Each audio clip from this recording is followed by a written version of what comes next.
Bonjour à tous. Et désolé si le volume venait à diminuer.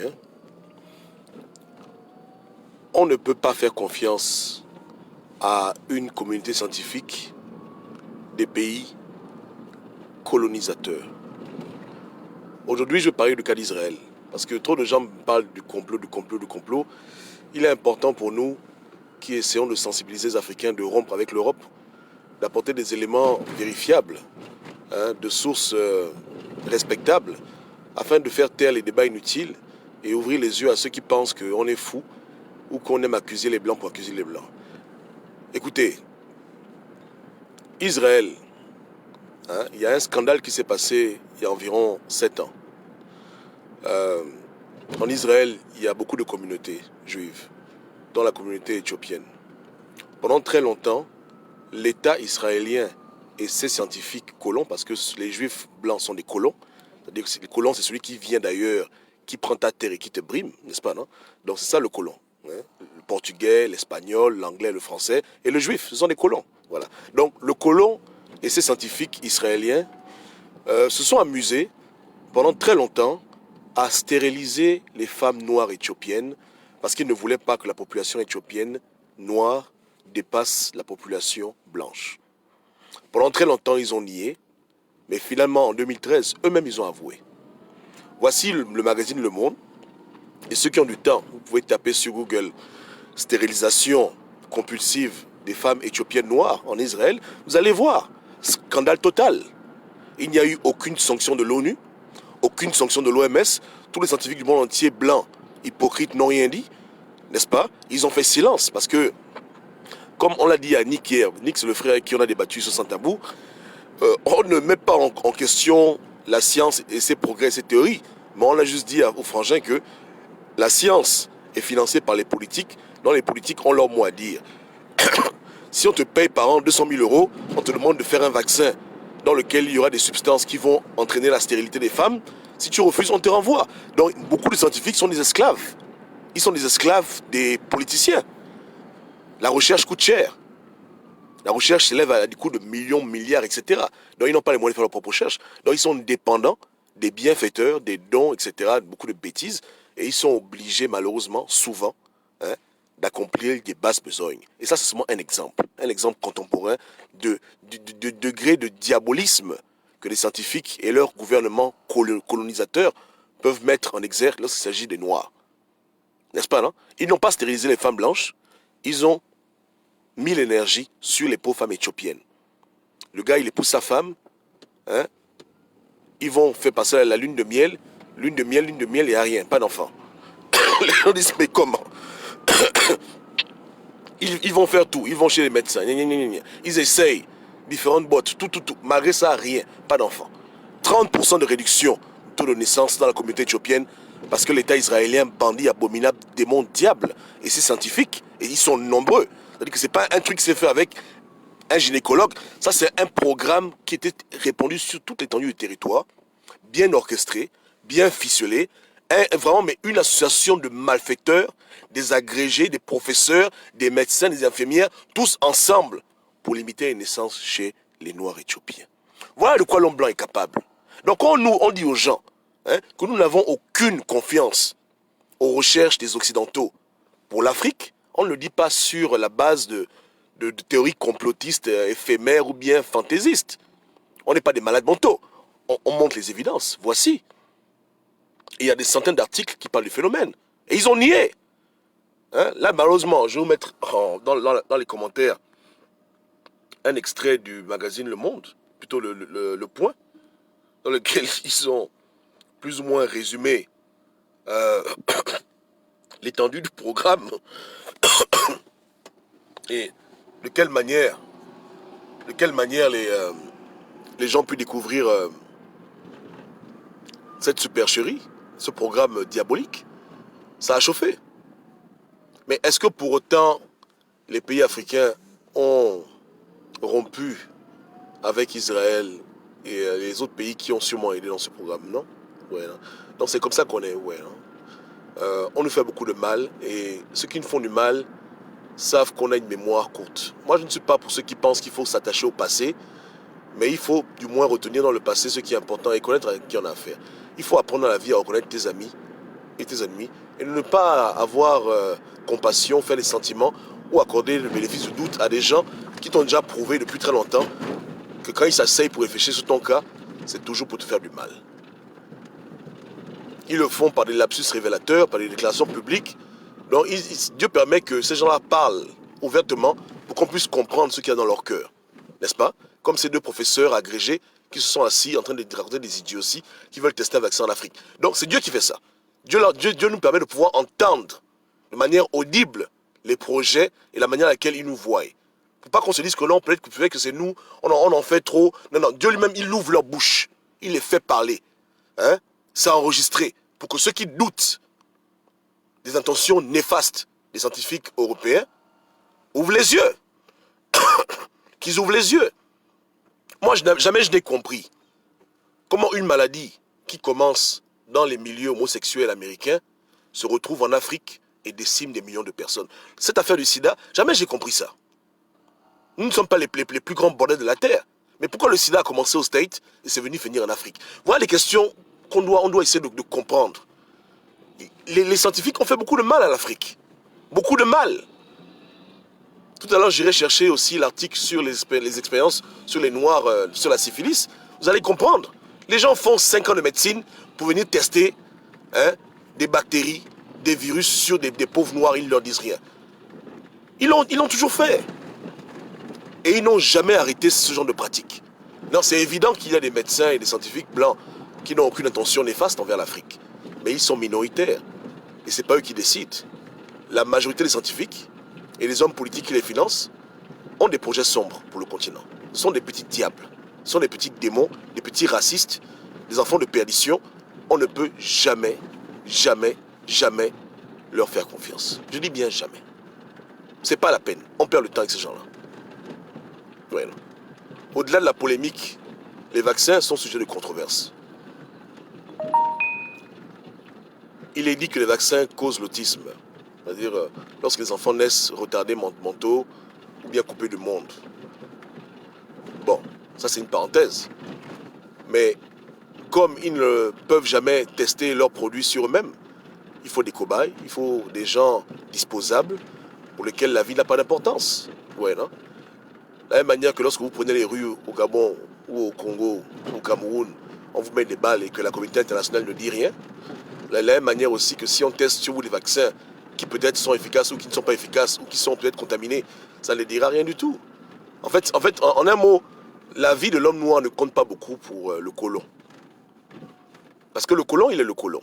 Son but, c'est de coloniser. Son but, ce n'est pas de t'émanciper. Tu vois? C'est ça, en fait. Voici un peu leur philosophie. Leur but, à long terme ou à court terme, c'est de prendre ta terre. C'est tout. C'est pas ça qu'ils se définissent. Voici un peu leur essence. Ce sont des envahisseurs, des dominateurs. C'est leur philosophie. Donc ils ne sont pas là pour commencer à vouloir créer un monde parfait où tout le monde vit bien. Non, non, non, non. Ils viennent, ils testent leurs produits sur nous.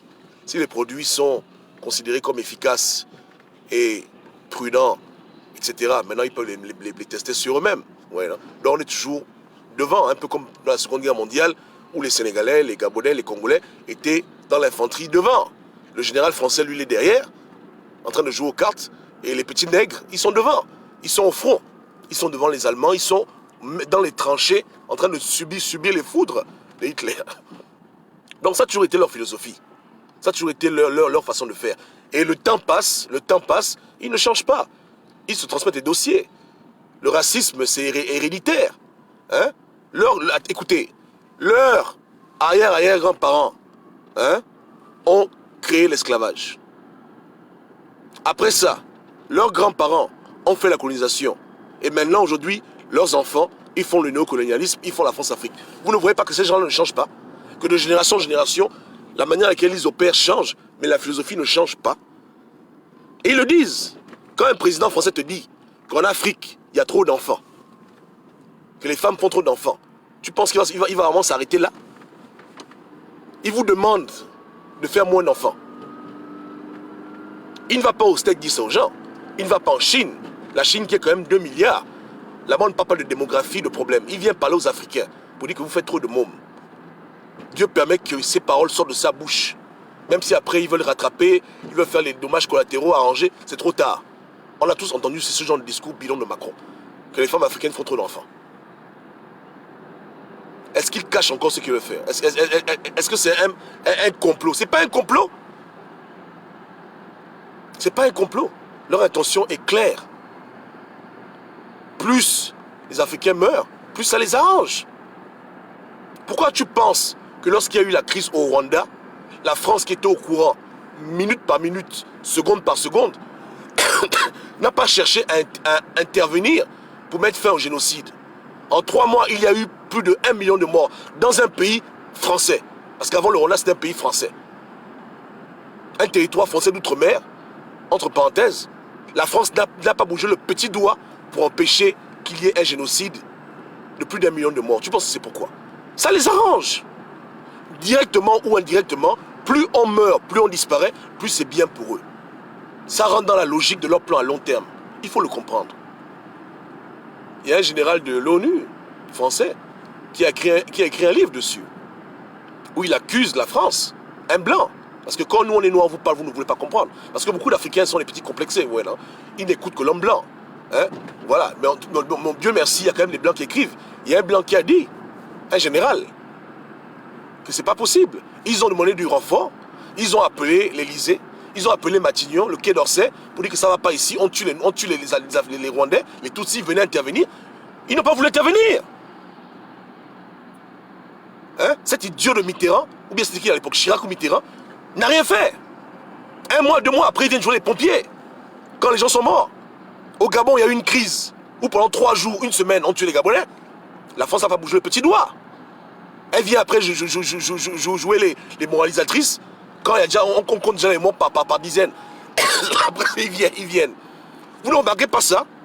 On ne parle pas de choses qui se passent il y a 30 ans, 40 ans. On parle de choses qui sont passées là hier. Hein? Écoute, hein, quand on tue l'Africain, ça ne dérange pas l'Européen. Il regarde, il ne dit rien. Il est content. On libère le nègre du territoire que lui viendra occuper dans 10-20 ans. Il n'y a pas de foutu problème. Je dis rupture avec l'Europe. Il faut rompre. Hein? Et avec le Moyen-Orient, l'Arabie, avec les pays comme l'Israël, tous des imbéciles, ce genre-là. Tout ce monde, toute cette marmaille, il faut rompre avec ces gens-là. Vous comprenez? Ils ne sont plus comme à l'époque où ils venaient sauvagement nous tuer. Maintenant, ils nous tuent petit à petit, un peu, doucement. Ça prend plus de temps, c'est vrai, mais ça fonctionne. Ça fonctionne. Ils arment Boko Haram, on tue les Camerounais, ils créent des tensions dans les pays, ils eux-mêmes sèment les prémices des guerres civiles. Les gens vont voter, leur vote n'est pas respecté. Ils se frustrent, ils se radicalisent jusqu'au jour où ils prennent les armes. C'est prévu, c'est normal. Il y aura des morts, ça va diminuer. Vous comprenez? Ils importent des maladies chez nous, des maladies étrangères qui deviennent africaines, comme par hasard. Hein? Ils encouragent la précarité, la débauche. Bref, c'est petit à petit. Et c'est peut-être pour ça que les gens ont du mal à les voir, parce qu'ils ne viennent pas avec des bateaux, nous mettent dans des bateaux pour dire allons-y, non. Ils font ça un peu. Mais dans un peu là, ça fonctionne. Dans un peu là, ça marche. C'est ça. En tout cas, comme on dit, hein, petit à petit, l'oiseau fait son nid. Écoutez, ça fonctionne. Un peu. Quelle garantie les Africains ont de ces gens-là? Hein? Vous voyez, non? Bien avant que Macron devienne président, les Israéliens avaient déjà commencé à stériliser les femmes noires. Donc c'est pas quelque chose que chacun réfléchit dans sa chambre. Dans leur réunion secrète Illuminati, ils se parlent, ils communiquent, ils ont tous la même vision. Hein? Donc ce qui se passe en Israël peut se passer aussi en France, aux États-Unis, c'est comme ça. Donc ils sont à la même page, ils ont le même objectif. Ils sont tous ensemble contre l'homme noir. Mais ils le font de manière tellement subtile de temps en temps que les gens ont du mal à voir. Mais Dieu merci que de temps en temps ils font des erreurs, ils font des gaffes. Mais c'est même pas des gaffes, c'est Dieu qui les fait parler. Ouais, non? Donc il faut discerner ces choses et surtout étudier l'histoire. Il faut faire des recherches, ouais, non? Il faut faire des recherches. Il faut beaucoup lire dans ces magazines-là des articles qui ont été publiés pour mieux comprendre, mieux cerner le problème. Et pour pouvoir répondre à ceux qui pensent qu'on est en train de créer la psychose et qu'on est dans les théories de complot. Il n'y a pas de complot ici. Ce n'est que la stricte vérité. Allez lire Le Monde, Le Point, ces magazines respectés, ils en parlent de long en large. N'est-ce pas, non? Voilà. Donc, le diable peut changer d'apparence, mais le diable reste le diable. Et il est grand temps pour nous tous d'ouvrir les yeux et de ne pas plus perdre du temps avec ces gens-là. Ouais, non? Il ne faut plus perdre du temps avec ces gens-là. Ok? Même les Chinois, hein, parce que, comme j'ai dit hier, même les scientifiques chinois, moi, j'ai pas confiance. La Chine fait un nom de vaccin qui dégage avec leur nom. Tous ces gens-là sont des imbéciles, des gens abominables. On ne peut faire confiance à personne. À personne. J'ose espérer qu'en Afrique, il y a quand même des scientifiques qui pourront eux-mêmes faire leurs recherches pour avoir des vaccins pour les populations. Mais si ce n'est pas le cas, bon, que Dieu nous aide, on va faire il foule. Mais pas question de dépendre de ce genre de personnes. Il faut voir les pays. Un pays comme Cuba, bon, oui, les Cubains, ils sont un peu comme nous. Ils ont lutté pendant très longtemps contre le capitalisme excessif et contre l'Union européenne, etc. Voilà, on est dans la même galère. Mais la Chine, la France, la Belgique, ils vont apporter quoi de positif chez nous en termes de recherche médicale? C'est n'importe quoi, c'est des bêtises tout ça. C'est n'importe quoi. Ouais, hein? Donc, ouvrons les yeux, cherchons les faits, sensibilisons les gens et prônons la rupture totale. Hein? Rupture avec l'Occident. Rupture. Je prie vraiment que les scientifiques africains se réveillent et qu'ils arrêtent de jouer les petits timides. Parce que c'est un des défauts que les chercheurs ont. Ils sont tellement obnubilés par leurs recherches qu'ils perdent toutes sortes de qualités. Hein. Ils vont dans les laboratoires, ils sont là comme des imbéciles, ils ne parlent pas, ils sont tout timides, on les prime, on les manipule, ils sont là, ils ne disent rien. Quelqu'un fait une découverte, il est là, au lieu qu'ils le disent clairement, qu'il le publie, il le dit à demi-mot, il a peur, il est là, voilà. Non. Le scientifique africain doit commencer à avoir du courage. Si tu as fait des recherches et que tu es convaincu que ton médicament, que ton vaccin peut aider les populations, va à la télévision, viens sur Facebook, fais du buzz, fais du bruit dessus. Mais beaucoup d'entre eux, ils meurent dans l'anonymat, ils sont excessivement timides, ils sont complexés. Hein? Et voilà pourquoi on subit les scientifiques étrangers. Parce que nos scientifiques sont comme des bébés, comme des enfants. Ils ont peur, ils sont timides. Bon, c'est clair que on me dira que parce que beaucoup d'entre eux ont été tués, c'est vrai. Mais si tu fais du désordre, tu fais du buzz, même si on te tue, au moins tout est déjà publié. Mais le plus souvent, on abuse les gens qui aiment se faire abuser. Hein? Les gens qui sont timides. Pourquoi tu es timide? Ils sont où? On n'est plus au stade où on doit aller les chercher dans leur maison pour essayer de comprendre leurs recherches. On est arrivé au stade où eux-mêmes, ils doivent sortir de leur trou et dire aux Africains qu'on a des solutions pour vous. Ils doivent devenir des hommes et des femmes. Arrêtez de se cacher. Vous voyez le professeur français de Marseille, là. Lui, c'est un homme. Hein? Il fait les vidéos, il parle. Il est convaincu que la chloroquine peut aider. Il ne s'en cache pas. Il fait une campagne médiatique pour attirer l'attention. Pourquoi nos chercheurs africains sont là comme des gens honteux, timides, ils ne parlent pas, alors qu'ils ont dans leurs mains des solutions pour l'Afrique. Ils doivent arrêter de se sentir inférieurs, brimés, moins que rien. Ils doivent se lever et parler. Et encourager les jeunes étudiants, les jeunes chercheurs, hein, à se mettre debout pour le continent. Parce que c'est aussi de leur faute. Leur attitude fait qu'aujourd'hui, on a l'impression qu'en Afrique, il n'y a pas de recherche. Voilà pourquoi j'aime le frangin. Hein, le professeur Raoul, hein. Non, lui, il s'en fout. Hein. Il sait qu'il a raison, il en parle. Il fait des interviews, il passe à la télévision, il passe à la radio, il a sa propre page, il communique. Il dit ce qu'il pense. Il expose ses recherches. Il expose ses découvertes. Mais nos médecins africains, il te dit, ouais, j'ai le remède. Après, il fuit, il disparaît. Comme le professeur de Nassem Mavungu, qui est mort pratiquement dans le silence total. Et on l'avait invité à Santa Bou. On a dit, écoute, viens à l'émission. Parce que même si les Européens refusent ton médicament, Ne te décourage pas, fais du bruit dessus. Fais du bruit dessus. Il faut montrer à l'Africain qu'on est là. Mais bon, qu'est-ce que je peux dire? Que Dieu nous aide à changer, que Dieu les touche. Hein? Que Dieu les touche. Que Dieu leur donne le courage de parler de leur recherche et de ne pas avoir peur. Vous comprenez? Ne pas avoir peur. Si tu as raison, tu as raison. Si tu as le vaccin, tu as le vaccin. Voilà. Ok. Donc, qui soit décomplexé et qui n'ait pas peur. Et comme je le répète, ce n'est pas aux Africains de les chercher, c'est à eux de venir vers les Africains et leur montrer les solutions qu'ils ont. C'est mon point de vue. Ouais, non? Voilà. Que Dieu ait pitié de nous, que Dieu nous aide. On se parle plus tard. Hein? Je vous donnerai les références sur les expériences noires de la syphilis aux États-Unis. Pour ceux qui se posent des questions dessus, on pourra les voir. Que Dieu nous aide. Ciao, ciao.